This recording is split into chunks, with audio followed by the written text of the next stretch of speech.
Welcome to Understand the Math. In this video, I'll walk you through exam questions on orthogonality and on least squares. I'll summarize the steps needed for each question and carefully work through every detail so you'll feel confident tackling these problems on your own. Let's get started. In this question, we're asked to find a unit vector in the direction of vector v. Let's begin with a formula. A unit vector in the direction of a vector v is going to be u is equal to v divided by the magnitude of v. Dividing a vector by its magnitude gives the vector a length of 1. Let's begin by finding the magnitude. So the magnitude of a vector is just the square root of all the entries in the vector squared. So we have a minus 2 squared plus 6 squared plus a 3 squared. This gives us the square root of 4 plus 36 plus 9, and that's equal to the square root of 49, which is equal to 7. Our unit vector in the direction of our vector v then is just going to be the components of v divided by 7. So we have a minus 2 over 7, a 6 over 7, and a 3 over 7. And that's our unit vector in the direction of vector v. In this problem, we're going to find the distance between vectors u and v, and we're given a vector u and a vector v. I went ahead and wrote down the formula that we're going to be using. The distance between u and v is equal to the magnitude of u minus v. Before we compute the magnitude of u minus v, let's first compute u minus v. So our vector u minus v is going to be this vector. All we're going to do is take the first component of u and subtract off the first component of v. So this is 1 minus a negative 2. And then we go ahead and subtract off our next components. And this is a 5 minus a 4. And then lastly, we're going to get a 7 minus a 1.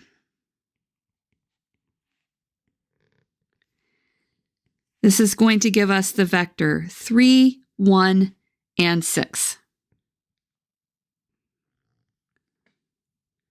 Now all we have to do is take the magnitude of this vector.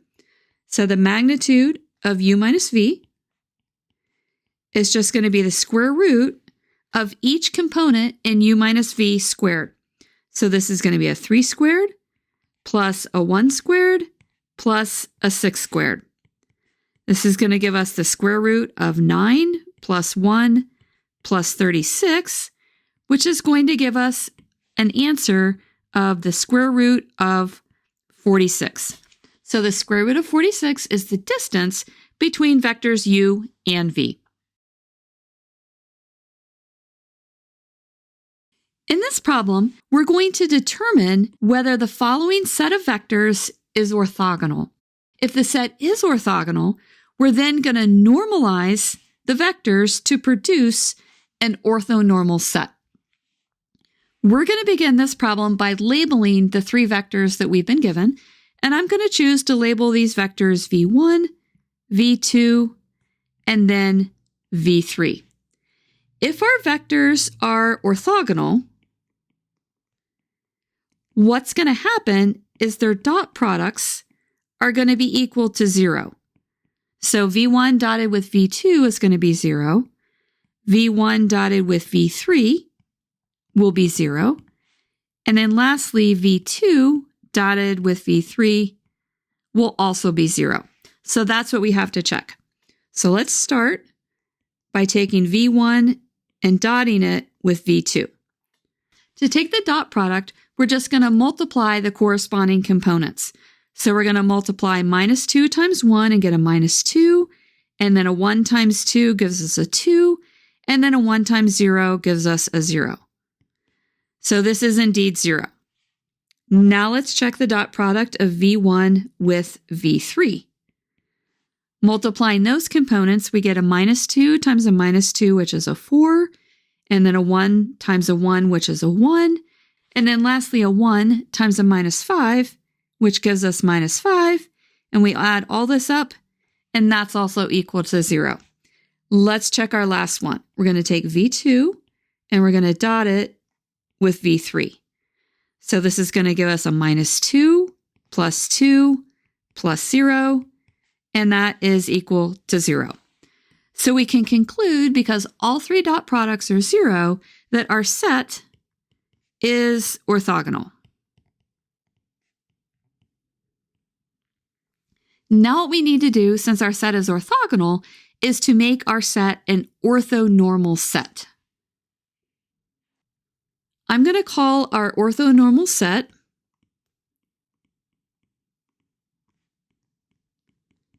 vectors u1, u2, and u3. When a set of vectors is orthonormal, the vectors are orthogonal, and the vectors also have a length equal to 1. So we're going to let u1 be v1 divided by the magnitude of v1, because dividing a vector by its length gives it a length of 1. And then we're going to write down a similar formula for u2 and then u3.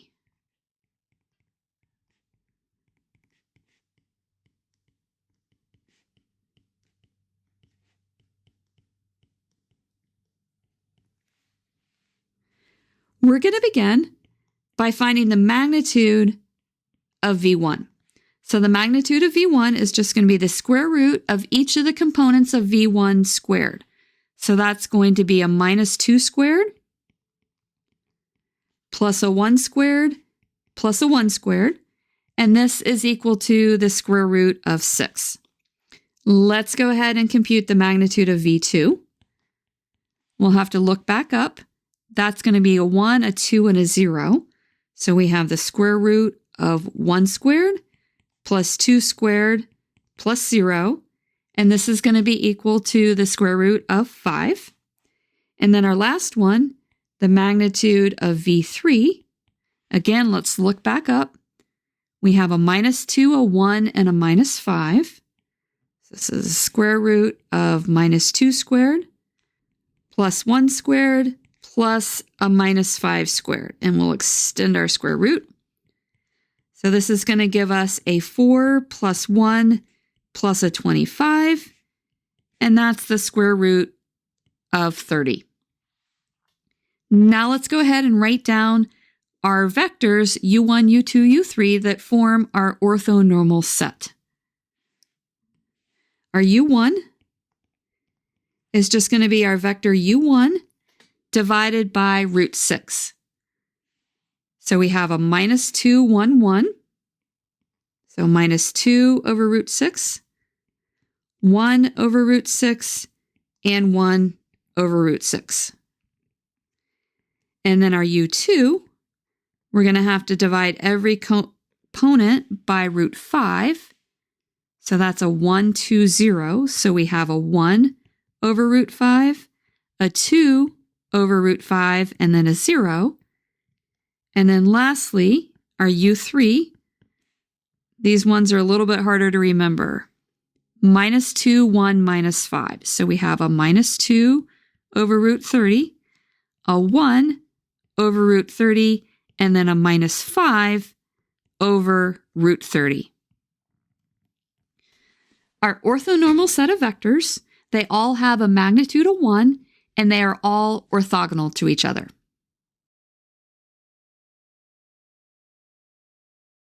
In this question, we're going to express vector x as a linear combination of vectors v1, v2, and v3. There are two ways that we can do this, and I'm going to talk about both of those ways. The first way is the way that you usually learn at the beginning of a linear algebra course. You can take a vector x, and you can write it as a linear combination of other vectors. So that's c1, v1, plus c2, v2, plus C3 V3. And then to find C1, C2, and C3, what you do is you take your vectors V1, V2, and V3, and you put them in a matrix and you augment it with vector X, and then you put it in reduced echelon form to find C1, C2, and C3.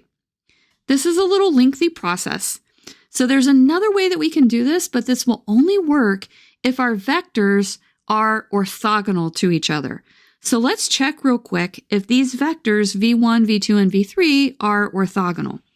If we take the dot product of V1 dotted with V2, we're going to get a 12 minus 12 plus 0, which is 0.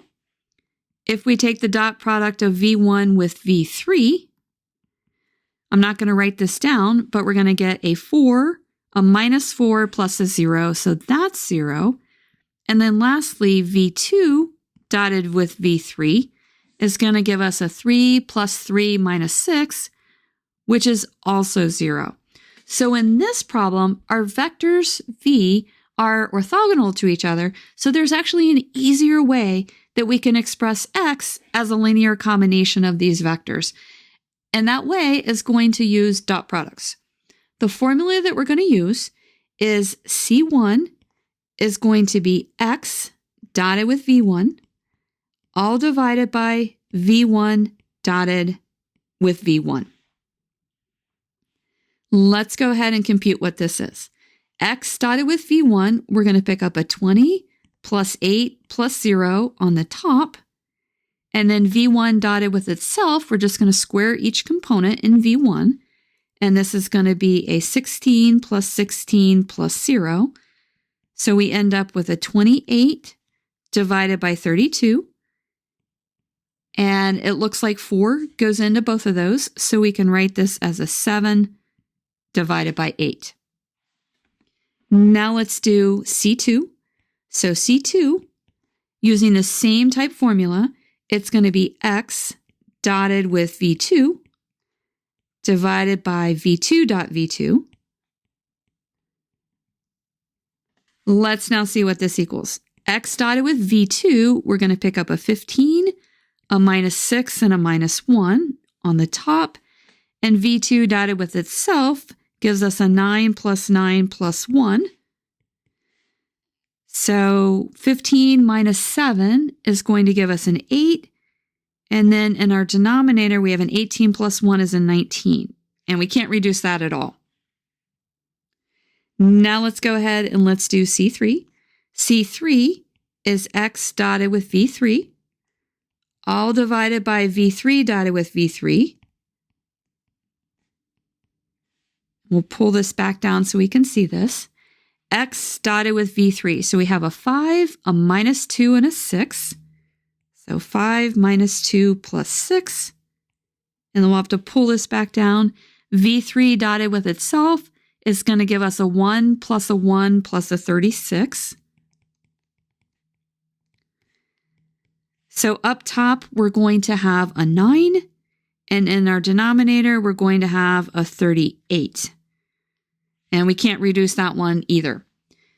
Now we can write our final answer. We can say that our vector X is going to be C1, which is 7 over 8 times V1, plus 8 over 9 times V2, plus 9 over 38 times V3.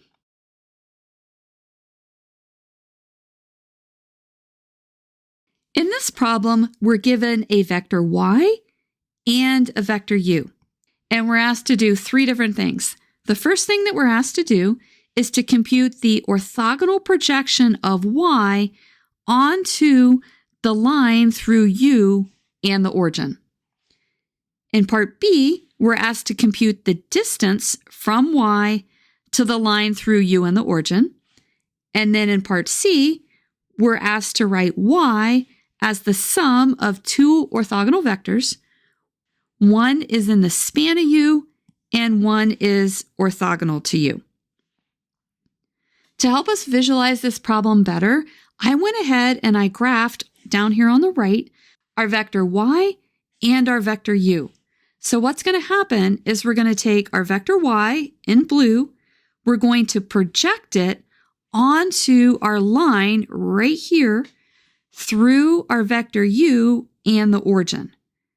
And then our vector in pink, that is our projected vector. And then we also then can create a vector, which I'm going to call z, that is orthogonal to our projected vector y hat. I had a student ask me the other day if when we do problems like this, we're always going to be given the graph, and the answer is no.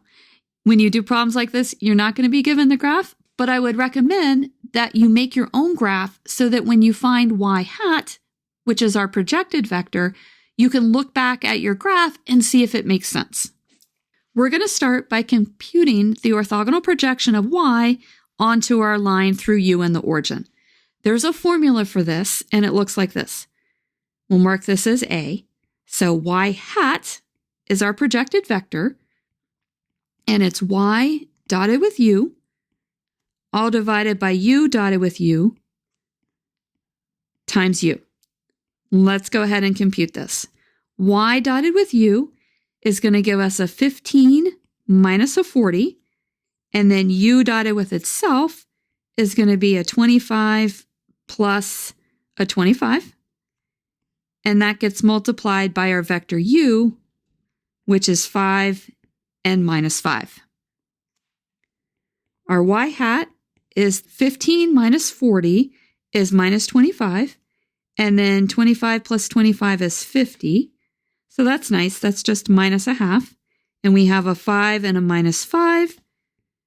We can write our y hat as minus 5 halves and 5 halves. Now let's look at our part B. For that one, we're going to compute the distance from y to the line through u and the origin. So let me go ahead and let's highlight this over in our graph. This is the distance that we're computing right there. That distance is going to be the magnitude of y minus y hat. So let's go ahead and let's compute y minus y hat first, and then we'll go ahead and take the magnitude. Y minus y hat is going to be our vector y, which we're given up top as 3, 8. And then we're going to subtract the vector that we just found, which was y hat, minus 5 halves and 5 halves. So this vector is 6 over 2 plus 5 over 2 up top. And then we can make this a 16 over 2 minus 5 over 2 on the bottom. And this gives us an answer of 11 over 2. And then 16 minus 5, another 11 over 2. Now that we have the vector, we can go ahead and find the magnitude. So the magnitude of y minus y hat is going to be the square root of 11 over 2 quantity squared plus 11 over 2 quantity squared. It's nice that it's the same thing. This is going to give us the square root of 11 squared is 121. So we have a 121 over 4 plus another 121 over 4. And this gives us the square root of 242 over 4. We can go ahead and take the square root of 4 and write that as 2. So our answer is going to be the square root of 242 all divided by 2. And that's the distance of the yellow line up there in our picture. Now let's do part C. We'll go back up and look at what that says. Part C says that we're going to write y as a sum of two orthogonal vectors, one in the span of u and one orthogonal to u. So let me make a note that our y hat right here, that is our vector in the span of u. And the reason that is that because y hat lies along the line through U and the origin, we can say that y hat is a multiple of U. So that means it's in the span of U. So this vector is going to be y hat, and then the vector orthogonal to y hat is going to be our vector z. So let's mark this as vector z. And we can see from our picture that vector z is equal to y minus y hat. We'll go back down here now and let's put part C down.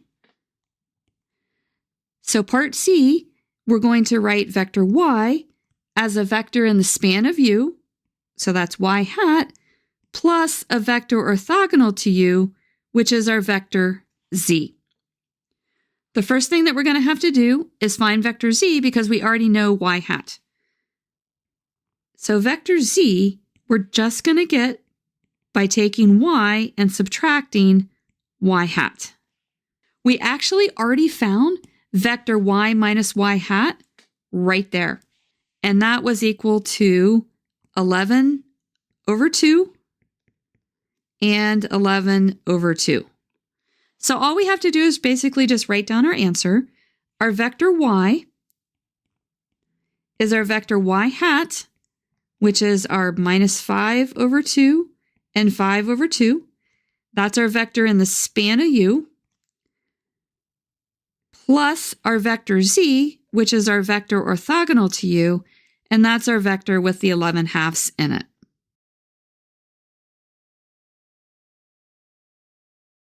In this problem, we're given a vector y and a vector u1 and a vector u2.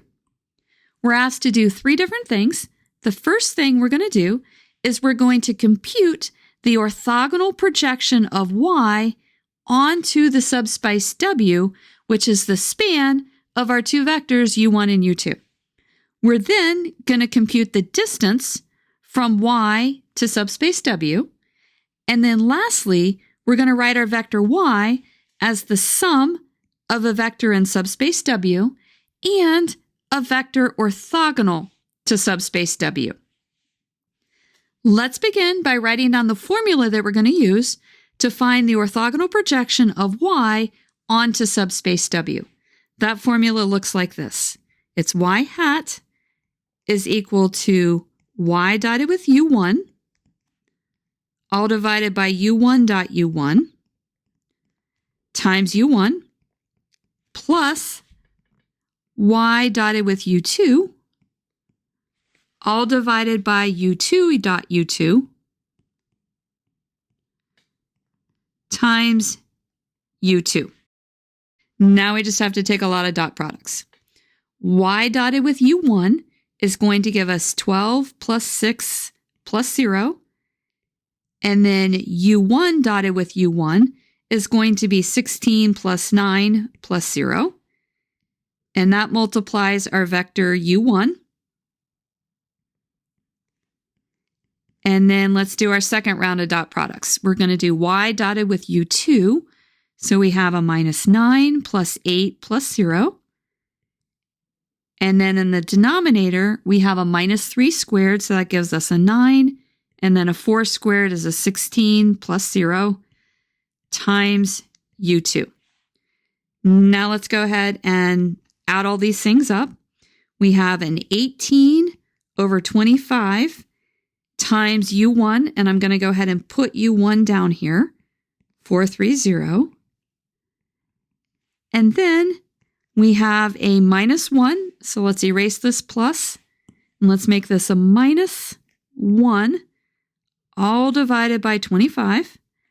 And let's put down our u2, and that is minus 340. So it's nice that everything's divided by 25. 4 times 18 is going to be what? 36 doubled, so that's going to be a 72 over 25. And then we pick up a 3 over 25. And then 18 times 3, that is going to be 54 over 25. and we subtract 4 over 25, and then our bottom number is 0.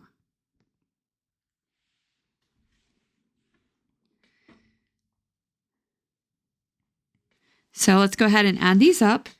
We have 75 over 25, which is actually 3, so our answer actually looks really nice. And then 54 minus 4 is 50, divided by 25 is 2, so we have a 3, 2, and a 0. So that is our orthogonal projection of y onto the subspace W. Now let's look at part B. Part B, we want to find the distance from y to subspace W. So this distance is equal to the magnitude of y minus y hat. Let's go ahead and let's first compute y minus y hat. Our vector y up above is 3, 2 minus 5. And we're going to subtract off the vector we just computed, which was 3, 2, 0.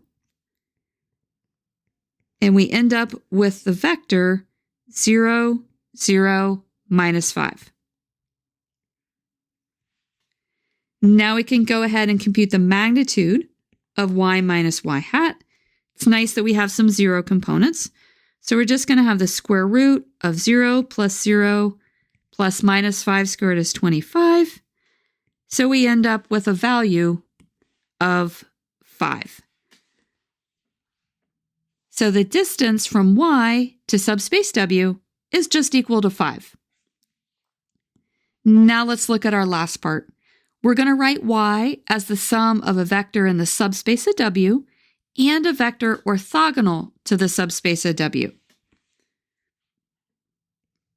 Our vector y is going to be our vector in the subspace, so that's going to be our projected vector y hat, plus a vector orthogonal to our subspace, which we'll call vector z.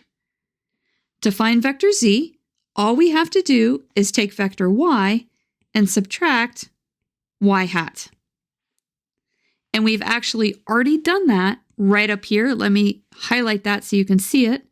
That's our vector right there. So our orthogonal vector is 0, 0, minus 5. Our vector y then can be written as our vector in the subspace, 3, 2, 0, plus our vector orthogonal to the subspace, which is 0, 0, minus 5.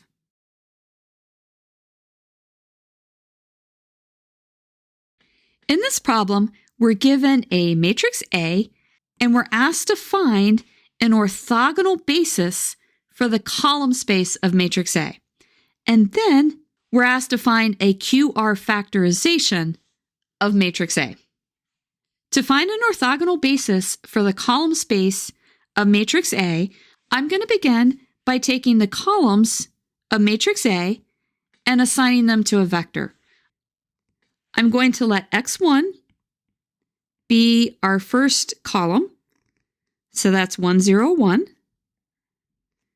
I'm going to let vector x2 be our second column, 0, 1, 2. And then lastly, I'm going to let vector x3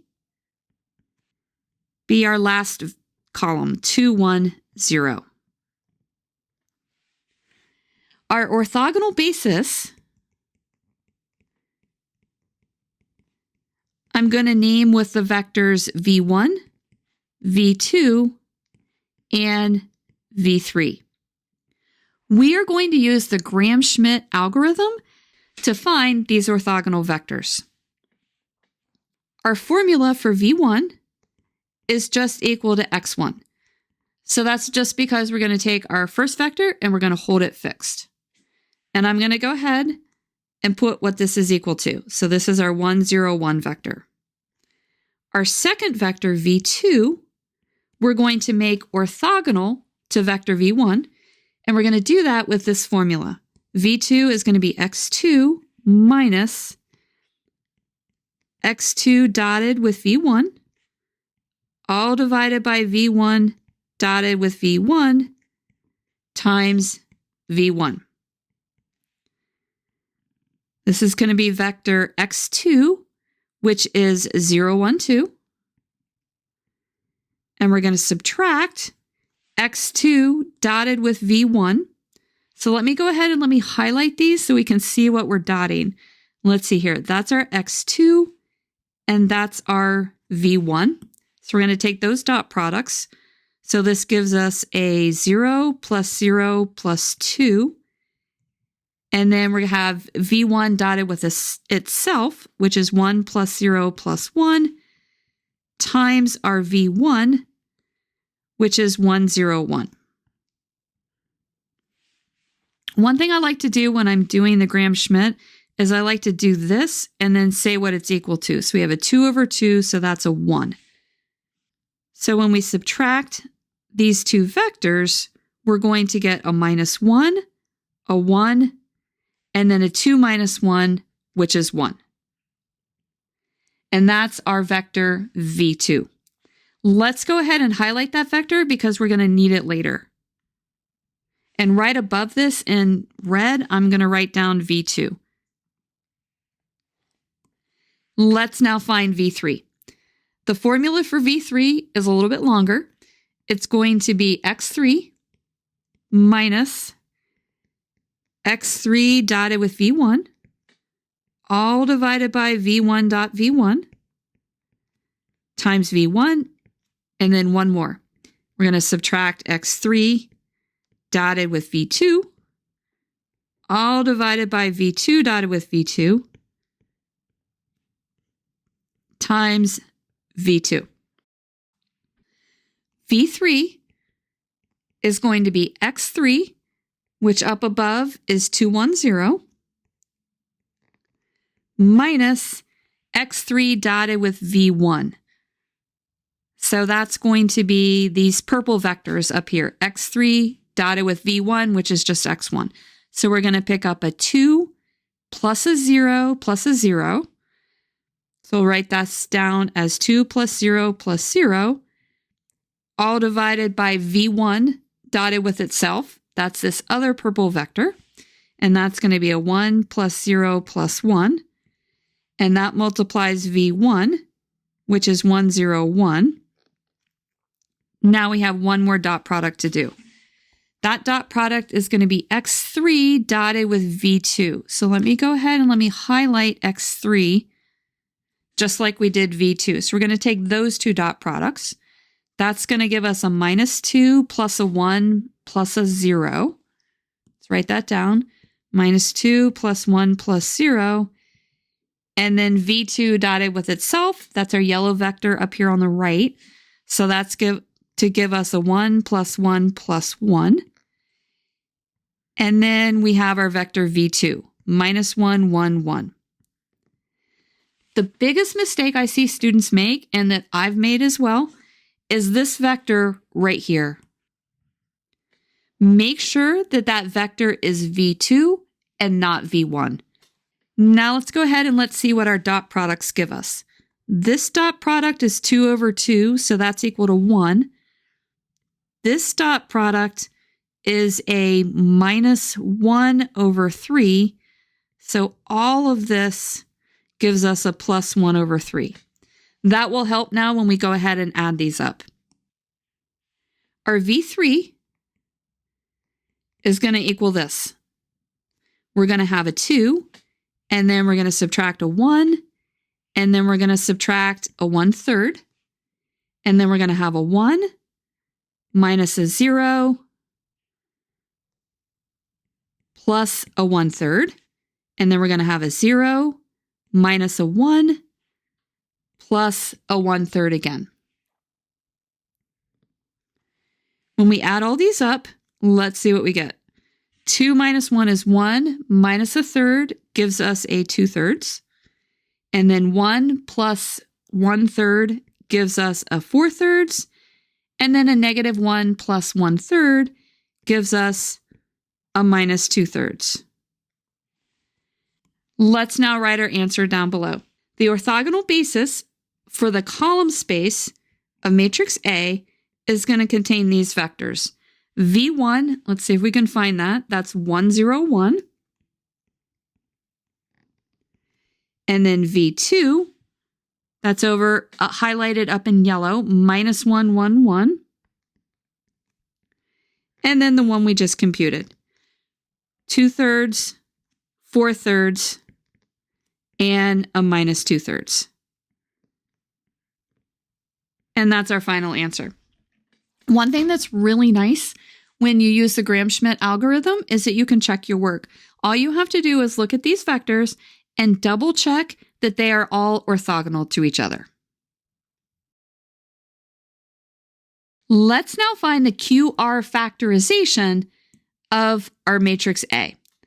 We're going to write matrix A as Q times R, and our matrix Q is going to contain the vectors Q1, Q2, and Q3.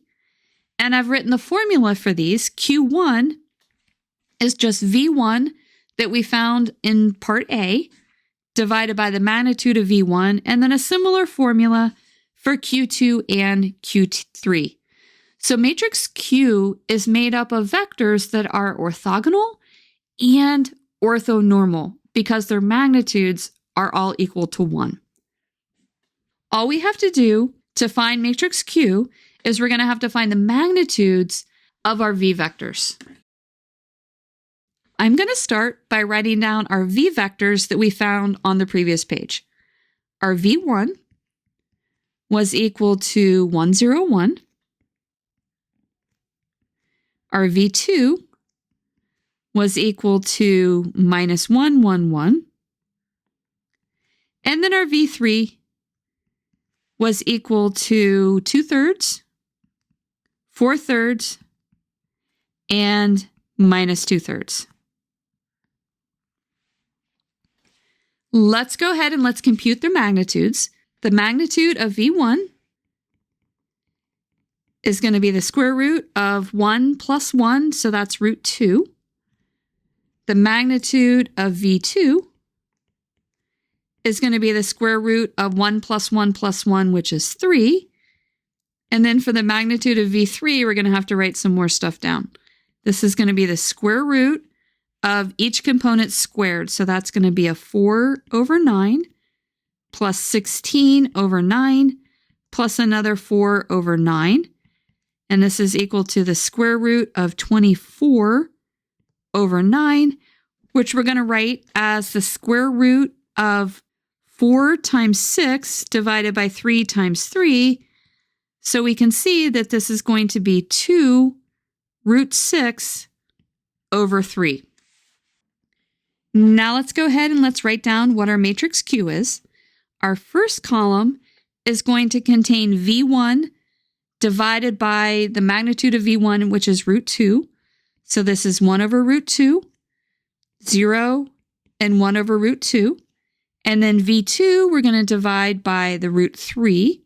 So we have a minus 1 over root 3, a 1 over root 3, and then a 1 over root 3. And then our last one, we're going to have V3 divided by that number. So let's see here. When we divide by this number, we're going to multiply by 3 and divide by 2 root 6. And we're going to multiply V3 by this. So let's see. Our 3 and our 2 are going to cancel, and we're going to have our 1 over root 6. And then we're going to have a 2 over root 6. And then lastly, we're going to get a minus 1 over root 6. I'm going to highlight this because this is the matrix Q. That's part of our factorization. Now let's go ahead and let's find R.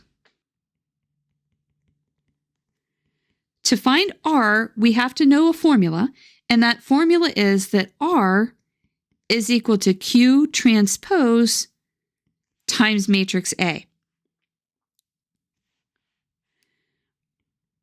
Our matrix R then is Q transpose. Now when you take the transpose of a matrix, the first row becomes the first column. So this is 1 over root 2 minus 1 over root 3, 1 over root 6. And then our second row is going to become our second column. And then our third row is going to become our third column.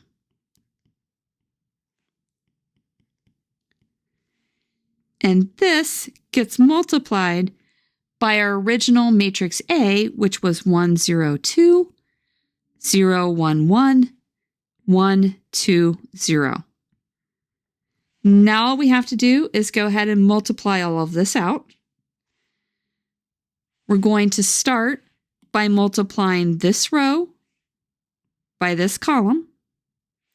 So we're going to get a 1 over root 2 plus a 1 over root 2 is going to give us a 2 over root 2. And then we're going to go ahead and multiply the top row by this column. And that's going to give us a 0, and then a 2 over root 2. And then we're going to multiply by our third column. And that's going to give us a 2 over root 2 plus a 0. So that's just 2 divided by root 2. Now let's go ahead and let's work on our second row. We're going to multiply that by our first column, and we're going to pick up a 0. And then the next one, we're going to get a 0, and then a 1 over root 3, and then a 2 over root 3. So that's going to be 3 over root 3. And then lastly, we're going to have a minus 2 over root 3 plus a 1 over root 3 gives us a minus 1 over root 3. And then let's look at our last row. For that row, we're going to get a 1 over root 6 minus a 1 over root 6, so we get a 0. And then we have a 0, a 2 over root 6 minus a 2 over root 6, so that's another 0. And we got one last term. That's going to be a 2 over root 6 plus a 2 over root 6. So that becomes a 4 over root 6. And we can actually simplify this, so I think we should take just one more minute and let's do this. 2 divided by root 2 is root 2. So we have root 2's up on the top. And then we have a 0, and 3 divided by root 3 is just root 3. This one we can leave the same. And then the bottom row we can leave the same. And this is our matrix R that's part of our QR factorization. Notice that a built-in check is that matrix R is always an upper triangular matrix. And so you can always make sure that you did it right if you get zeros below the diagonal.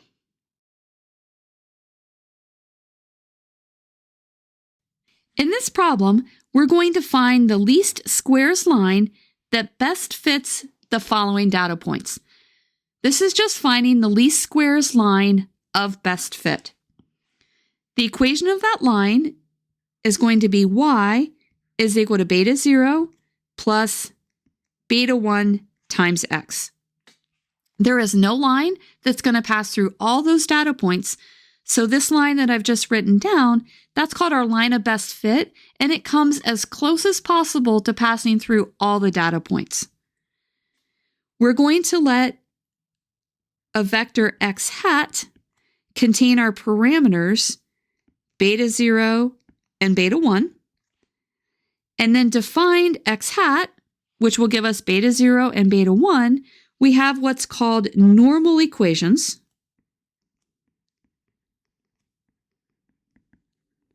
For x hat. And those equations look like this. It's A transposed times A times x hat is equal to A transposed times B.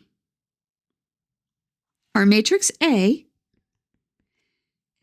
contains 2 columns, and that's because we have 2 parameters. So let's make a note up here that the number of columns of matrix A is our number of parameters. That's our beta 0 and our beta 1. And then the number of rows of A is just our number of data points.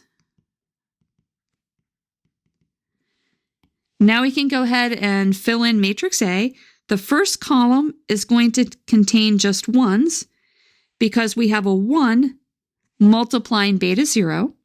And then the next column is going to contain our x that multiplies our beta 1. So that's going to be our x coordinates, 0, 1, 2, and 3.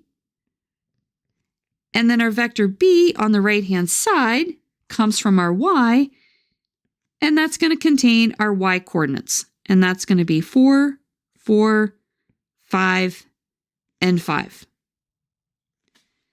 So now we're all set. What we have to do now is we have to create these normal equations. So we're going to start by taking A transpose. So the first row of A becomes the first column of A transpose. So that's 1, 0. Then we have 1, 1, 1, 2, and 1, 3. So that's our A transpose. We multiply that by matrix A. And then we have our x hat, which I'm going to just go ahead and put in as our beta 0, beta 1. On our right-hand side, we're going to have A transpose again. So that's 1, 1, 1, 1, 0, 1, 2, 3. And we're going to multiply that by our vector B, which is 4, 4, 5, 5. Let's go ahead and let's do this multiplication. We're going to start out by multiplying this row by that column, and that's going to give us a 4. Then we're going to multiply by this column, and that's going to give us a 1 plus 2 plus 3, which is a 6. We're then going to multiply this row by our first column, and that's going to give us another 1 plus 2 plus 3, which is 6. And then we're going to multiply the green row times the pink column, and that's going to give us, we better write this down, 1 plus 4 plus 9, which is 14. And that multiplies our beta 0, beta 1. And then on the right-hand side, we're going to have this row times this column. And we're going to pick up, let's see, 4 plus 4 is 8, and then a 10, so we're going to get an 18. And then down below, let's write this down. We're going to get a 4 plus 10 plus 15, which is going to give us a 29. Now we can go ahead and solve this linear system of equations. There's a couple ways we can do this. We can use row reduction, or we can multiply by a matrix inverse. I think I'm going to choose to do the matrix inverse. So I'm going to say beta 0, beta 1 is equal to 4, 6, 6, 14 inverse times our right-hand side, 18 and 29. Our beta 0, beta 1 is going to be equal to this. So to take the inverse, we're going to take 1 divided by the determinant. So the determinant is the main diagonal multiplied minus the off diagonal. So that's going to give us a 56 minus a 36. And then inside the matrix, the main diagonal elements in blue switch places, and the off diagonals get a negative. And then we have our 1829. This is equal to 1 over 20. Now we're going to go ahead and multiply. 14 times 18 is 252, and we're going to subtract off 29 times 6, which is 174. Then we have a 6 times an 18, which gives us a minus 108. And then we're going to add 4 times 29, which is 116. And this gives us 1 over 20. And our top entry is going to be a 78. And then our bottom entry is just going to be an 8. So our final answer is going to be a 39 over 10 up top and a 4 divided by 10 in our second component. Now our last step is to write our line of best fit. So our line of best fit was y is equal to beta 0 plus beta 1 times x, and we just found what those values are.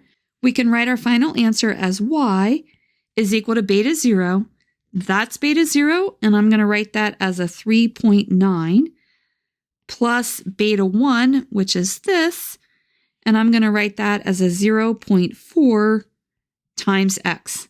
So that is what we call our line of best fit. And that's the line that comes the closest to passing through all 4 of those data points. I hope you enjoyed these review videos, and I wish you the very best on your exam. If this video has been helpful to you, please consider subscribing to my channel. Keep believing in yourself and have a great rest of your day.